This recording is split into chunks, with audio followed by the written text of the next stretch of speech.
Welcome to Factoring Polynomials with a Visual Guide.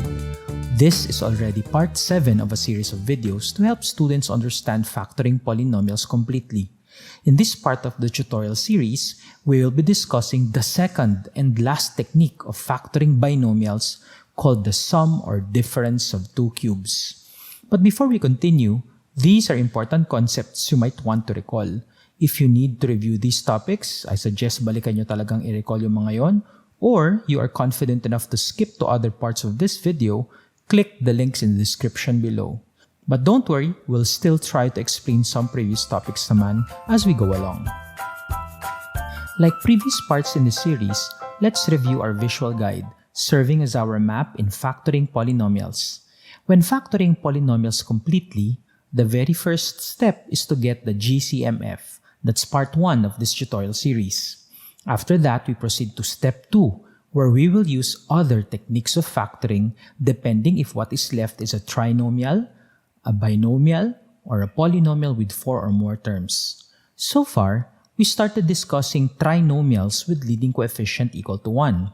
That is part 2 of this tutorial series. Also, nagsegue tayo to factor quadratic-like trinomials here, which was discussed in part 3.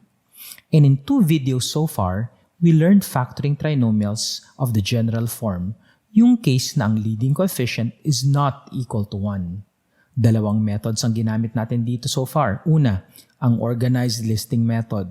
Mas mahabang way, that is part 4a. Pangalawang method, ang AC method. Mas mabilis na method, that is part 4b. Marami pang ibang methods, videos of which to be released later. Tinapos natin ang trinomials sa previous video by discussing the perfect square trinomial.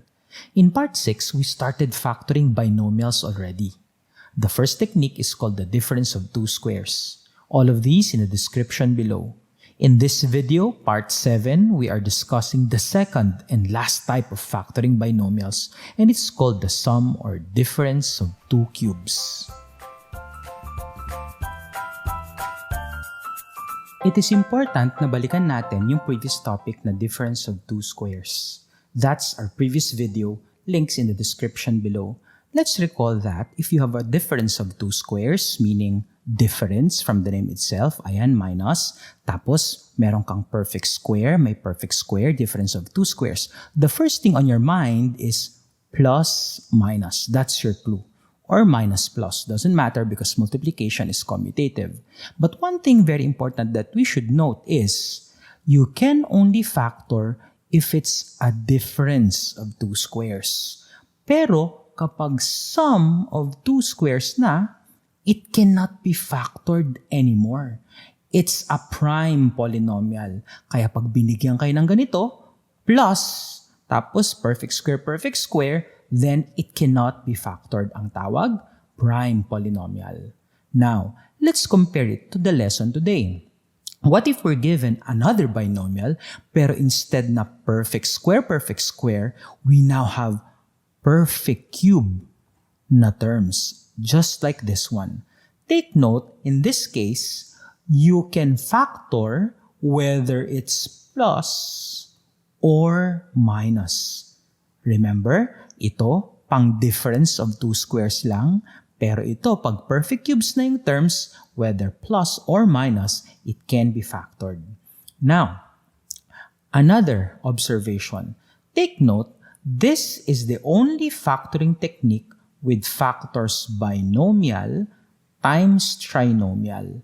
What do you mean yan lang, sir, yung only factoring technique with factors binomial times trinomial? Okay, let's go back to our visual guide. So, let's go there. Now, recall, sa dami ng techniques natin, let's try to recall. Notice that when you're given a trinomial, the factors of this, if the leading coefficient is equal to 1, is a binomial times another binomial. Remember yung ating question, what are the factors of C with sum equal to B?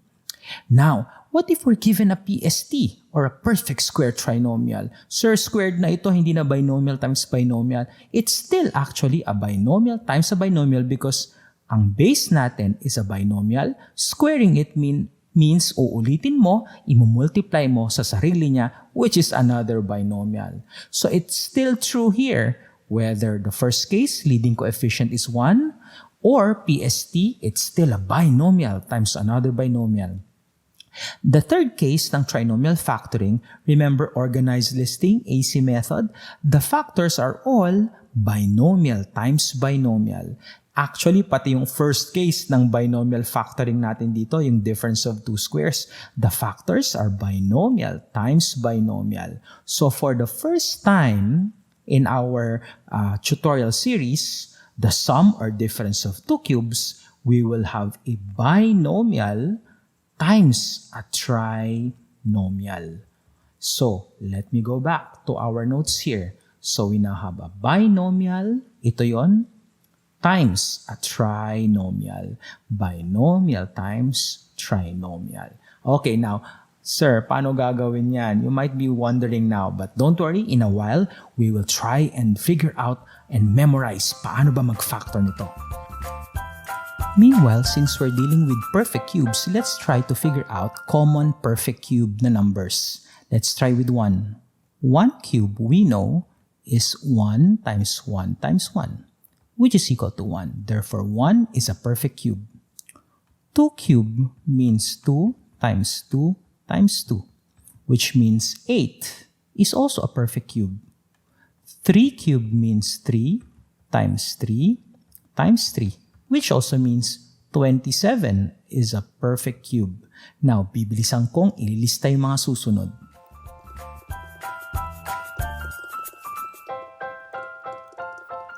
Hanggang dyan lang kinaya. 10 cube is 1,000.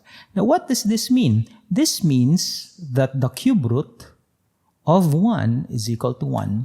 This also means that the cube root of 8 is equal to 2. This also means that the cube root of 27 is equal to 3. And so on. Now, paano kapag variables? Numbers kayang-kaya. Pag variables, let's say we have the variable x, quantity cube. What does that mean? Well, it's x cube. Paano kapag meron tayong y, quantity cube? Well, it means y cube. Now, what if we're given x squared, quantity cube by rules of exponents, we can multiply these exponents. Therefore, it's equal to x raised to the 6th power. Now, what if we're given x cube, again, multiply the exponents, x to the 9th power. Last, x to the 4th raised to the 3rd power is x to the 4 times 3 is 12, and so on. Now, if we observe these variables, is there kaya a faster way to get the, to know that a variable is a perfect cube or not? Observing the exponents, their exponents 3, 6, 9, 12 are all divisible. Lalagay ko dito, divisible by 3. Okay, now, what does this mean? This means that the cube root of x cubed is equal to x. This also means that the cube root of y cubed is equal to y. This also means that the cube root of x to the 6 is equal to x squared. This also means that the cube root of x to the 9th is x to the 3rd power. And finally, the cube root of x to the 12th is equal to x to the 4th. Now, is there a way to quickly get the cube root of variables? Notice, if the exponent here is 3, this is 1. 3, 1, 6, 2, 9, 3. 12, 4. So a faster way of getting the cube root of variables is to simply divide the exponents by 3. That's the trick. So ulit, ang isang variable perfect cube, if it's divisible by 3, yung exponents. The cube root of variables, we simply divide the exponents by 3. Let us now discuss in detail and memorize how we can factor the sum or difference of two cubes. It seems too daunting. Tingnan nyo naman, grabe. Ang lupit. Parang hirap intindihin, di ba? Pero promise, it's much easier than it looks. Subukan natin. Kunwari, we're asked to factor x cubed plus y cubed. Actually, pareho lang siya dito. Pero sige, di-discuss ko in detail how we arrived at this answer. Okay, let's try. Unang-una, check mo. Is this the sum or difference of two cubes? Check A and B. These are the terms of our binomial here. Notice, x cubed is a perfect cube. Y cubed is a perfect cube. So it doesn't matter whether plus yan or minus, sigurado it's factorable. Next, how do you get the factors? Take note, this is the only factoring technique na ang factors are binomial times trinomial. So ang gagawin ko is, i-ready ko na kaagad. Ayan, naka-ready na dito yung binomial. We place the trinomial here. Now, how do we get the terms?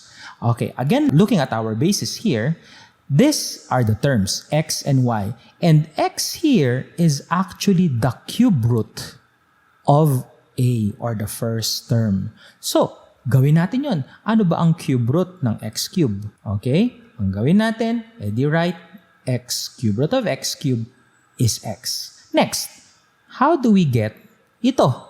Take note, this is actually just the cube root of our second term, our b here. So the second term in this binomial is simply y. Doing the same thing here, ano ang cube root ng y cube? Edi y. Okay, so we now have the terms. Now, critical ang signs. How do we get this plus here? According to our basis, kailangan same sign as this one. So, doing that, ano ba ang sign natin dito? Is x. It's plus, I mean. Therefore, we simply copy this as plus. Kopya lang. Now, ito na. How do we get the trinomial partner of this binomial? From our kodigo here, this first term is actually the square of x. Kaya naging x squared. Similarly, ito yung ating basis. This is x. I-square natin yan. Edi x squared. Okay, mas madali if we look at our third term here. Looking at our third term, this is actually the square of our second term here. So doing that, our second term here is y. Getting the square of that, it's y squared. And take note, since they are both perfect squares, their signs are always positive. Okay, how about the middle term? To get this middle term, what we want to do according to our basis here is simply multiply the first and the second. So multiplying x and y, you get xy. Doing the same thing here, we multiply x and y. Therefore, what do we have? xy. Now, a critical concept here is, how about the sign? This is actually the opposite of our sign here. This is our basis. So, doing the same thing here, since this is plus, the opposite of that is minus. Now, we have the factors of this sum of two cubes. Now, how do we apply this if our two cubes or our binomial has minus instead of plus? Doing the same process, let's try. Bibilisan natin ng konti. First, ready na natin. It's a binomial times a trinomial. Let's get the terms of our binomial here. What's the cube root of x cubed? It's x. What's the cube root of y cubed? Y. And then, copy the sign here. So doing that, this should be minus. Next, how about this? The terms of this trinomial? Square x, it's x squared. Square y, it's y squared. Take note, since they are perfect squares, this is always plus, always plus. How about the middle term? Get the product, x times y, it's xy. And then opposite of minus, it's plus. That's it. That's how we factor the sum or difference of two cubes. Now, how do we apply it dito sa totoong mga tanong like this one? Okay, subukan natin, bibilisan natin. Let's get the factors of 27x cubed plus 1. Check mo, is this a perfect cube?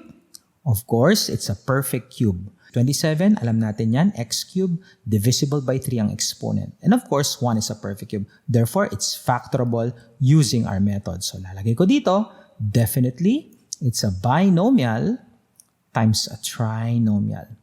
What's the first term? Cube root of 27x cubed, it's 3x. Cube root of 1, it's 1. Copy the sign plus.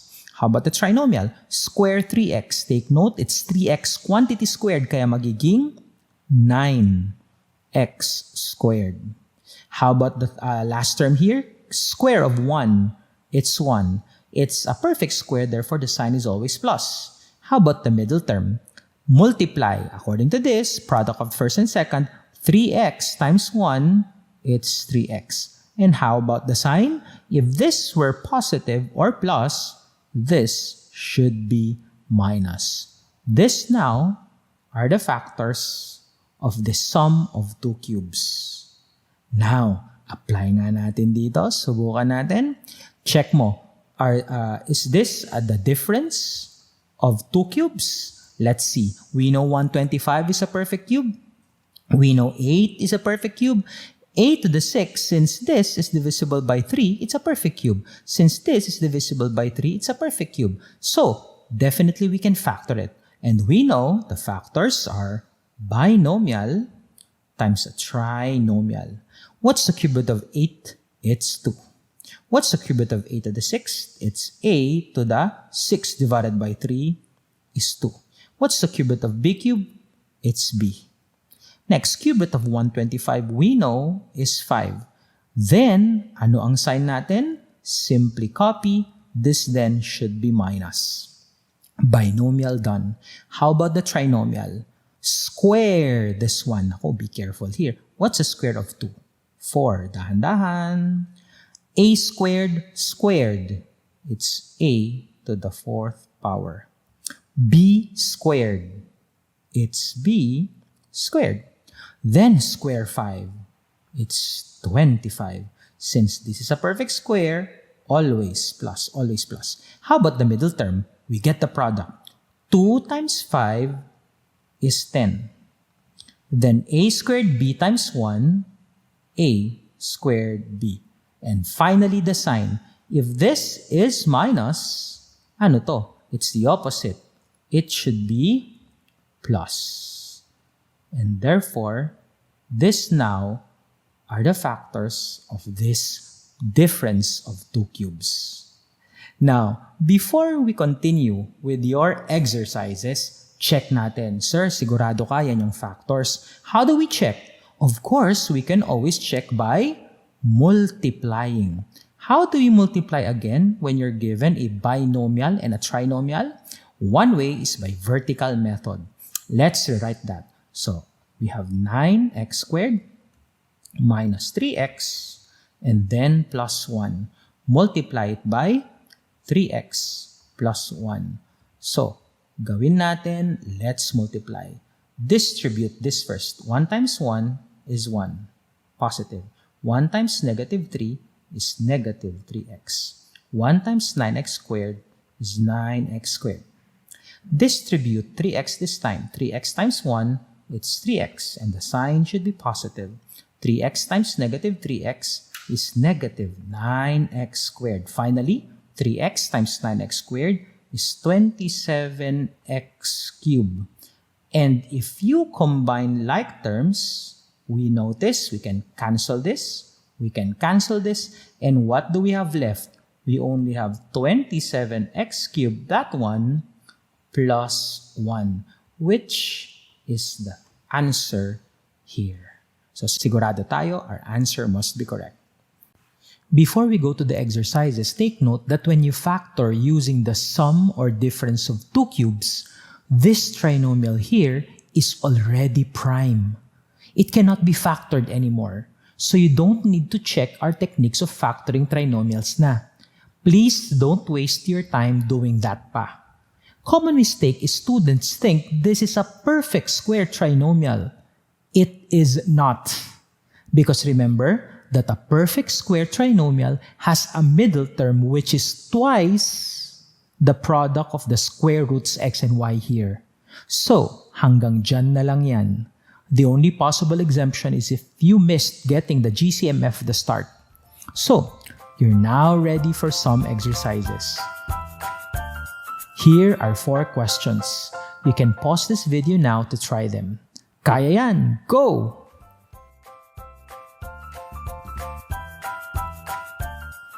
Here are the answers. I hope you got them.